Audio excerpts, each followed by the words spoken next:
Hey guys, it is Mike with Become the Night. Welcome back to another Song Suggestion Friday. Holy shit, I'm just bumping everything. This is the show where you guys put your suggestions in the comments section. Are you watching the video? Your suggestions to suggest to me go in the comment section of the latest video. That is the only way you can suggest a song. One fucking song. I pull from that list and I throw them into the poll on Patreon. If you guys want to take part in the Patreon poll, go to the link in the description. Pledge $5 or more a month and you can take part in that poll. The patrons vote on them. I take the top ones, I listen to them, and I give you my feedback. I grade these based upon whether or not I would go and seek them out again. Plus sign, equal sign, minus sign. Minus sign means I would get the fuck away from it. Let's begin. True Survivor by David Hasselhoff. This is from the movie Kung Fury. If you guys have not watched, go watch that freaking movie. And as a matter of fact, if you haven't seen the music video for this, or you haven't listened to the song, go watch the music video. It is amazing. It is completely nonsensical and perfect in every 80s way. It is a perfect 80s power pop ballad pastiche. It's kind of electro pop with a little bit of darkness and determination you'd find in your classic 80s underdog movies such as Rocky and the Karate Kid. You'd even find some of this feeling in maybe like the X-Men or the Power Rangers themes. David Hasselhoff's vocals are excellent. The rhythm and the melody are really what drive this. This is totally a type of song that I love because the music is kick-ass and the lyrics don't mean shit. They're just pleasant to listen to. Kind of like Dragon Force, but 80s style.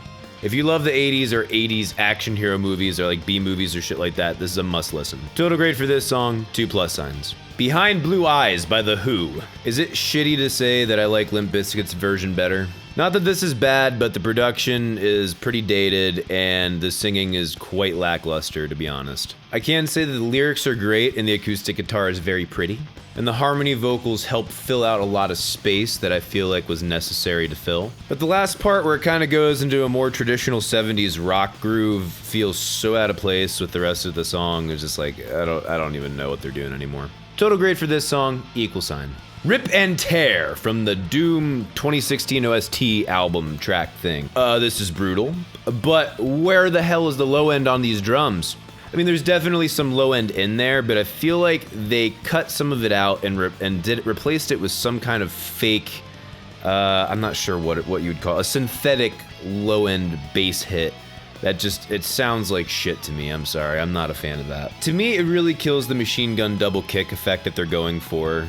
But, I mean, you know, it's whatever. I guess it's your taste. All in all, I did not find this super interesting. There wasn't a whole lot that stuck out to me. It has an interesting blend of, like, some kind of straight-up metal thing and some electro type of dubstep-y type shit. It sounds like it'd be a great backing track for Slaying Demons 4, but I would never go out of my way to look for this song.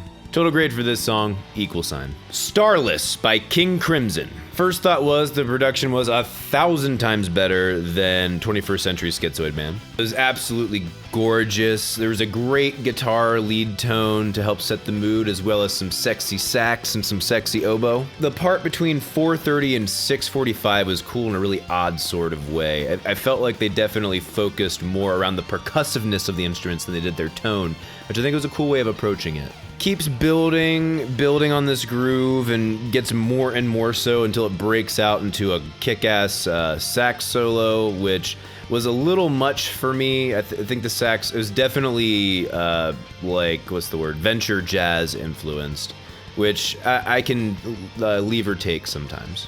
Production-wise, I don't think it was as good as Floyd, but I think they did a better job than Floyd at marrying the electric guitar and bass sound. They married that very well. Total grade for this song, plus sign. White Room by Cream. This is one of the classics, a great vocal melody throughout. I've always liked Jack Bruce's voice. He does a very good job. It's a great rock ballad with simple parts that complement each other so well. Now, you don't notice the bass as much because there's a decent amount of the low end that's missing, and I feel like that was just a limitation of their recording, but you can still absolutely notice that it's a crucial part of the song. Without that bass there, it would feel, or without the bass being played the way it was, it'd feel completely different. Clapton always plays a great lead guitar, and he has a way of intertwining his lead throughout the lyrics where it doesn't walk over top of anything. Just very well done. I have no idea what this song is about, but the lyrics are very pleasant to listen to, I can say that. Total grade for this song, +. Vermillion, parts 1 and 2 by Slipknot. The drums sound really good, but I feel like there's frequencies in the low mids that are missing from the whole drum kit. Though I will say the toms sound fucking fantastic. Now, the part around 223 to 240, and I know they repeat it later in the song, feels like this whole track was mastered way too high because I got a lot of digital clipping, at least when I was listening to it, and I did not like that at all. It sounded Bush League. And while we're at it, I don't know if it was this particular album or if it's Slipknot in general. I'm really not a fan of their guitar tone. It just sounds really mushy and slightly hollow. The guitar wasn't very exciting as a part that was as the written part, but I will say it did fit what they were going for, so I can give them props for that. And the lead guitar was cool for the first part. Part 2 was a hell of a lot better in my opinion. It was way cooler with the chord progression because they went between the relative major and relative minor, had some fun with that. The melody was better set up. The production was nice, and it was a good reprise. It was a nice, clean acoustic type thing. Very cool. Total grade for this song, =. Symptom of the Universe by Black Sabbath. You can definitely hear that this influenced several bands. Just to name a few, White Zombie, Iron Maiden, early Diamond Head, early Merciful Fate. I hear this particular song of Black Sabbath in all of those bands. The song was very dissonant, and I don't know. It was also a little blunt and straightforward at some parts, and that always turns me off because I just feel like they could have done more with it, but, you know, that was just one particular riff of the song, which that was the main riff, and I don't know, I found it a little boring.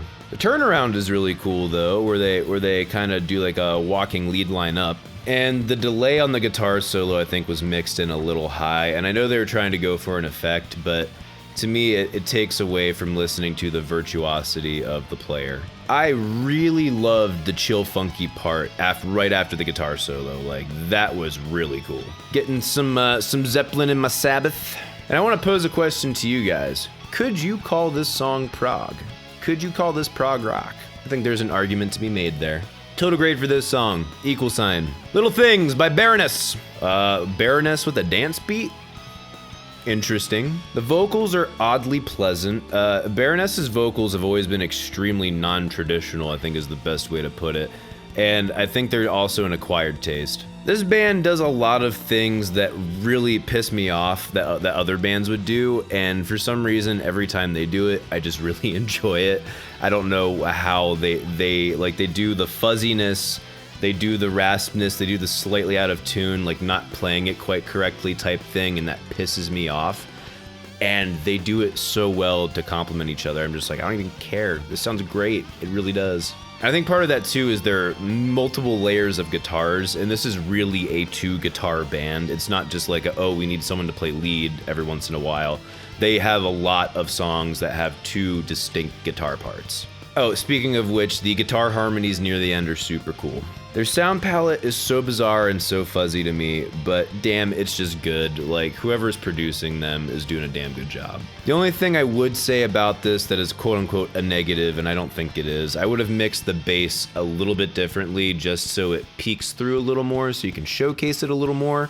But I think with the tones that they were working with, that's probably how they had to mix it. And, you know, someone has to be in the backseat.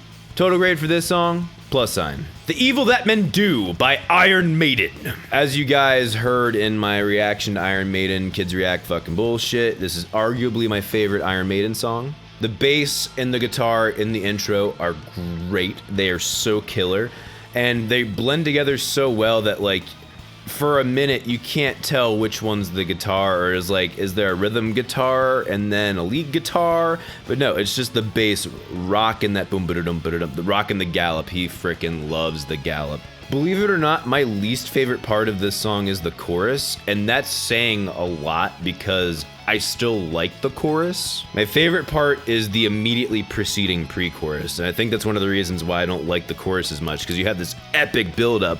Living on a razor's edge, balancing on a ledge. Like, you just have this great lead line going over top of these awesome vocals, and then it builds up to just kind of a plateau, and I'm just like, ah, man. Which, like, is not a bad part, but that pre-chorus is so fucking good, dude. So juicy. And that's the thing. This is a pretty basic rock and metal song, but there's, like, no surprises here. But the riffs and the melody and the construction is just so good. Like, it gives you an intensity, it gives you a passion. One thing I would say, I always wish Iron Maiden would pull back on the verb a little bit. I think they overuse it. I think with a better mix and master consistently, they could have been much bigger than they already are. And a side note onto that too, I feel like the drums have always been mixed a little bit overhead heavy, and I think that might be part of what's contributing to that. There's just not a lot of tack that you get on your kick hits that you do in a lot of other metal. And the solo was cool, but not one of my favorites of theirs. Total grade for this song, +sign. My suggestions for you this week are 2 songs from the same video game.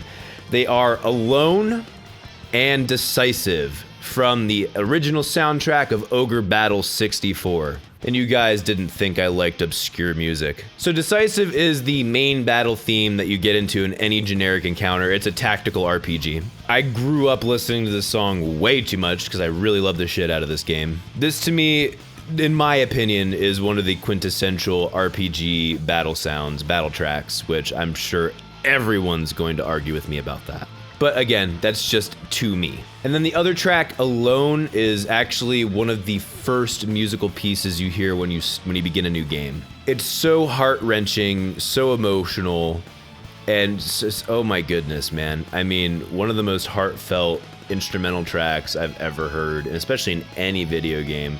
There's some really good, really good music out there, especially by Koji Kondo, but if you would actually get that track played by a real orchestra, it would melt everyone, dude.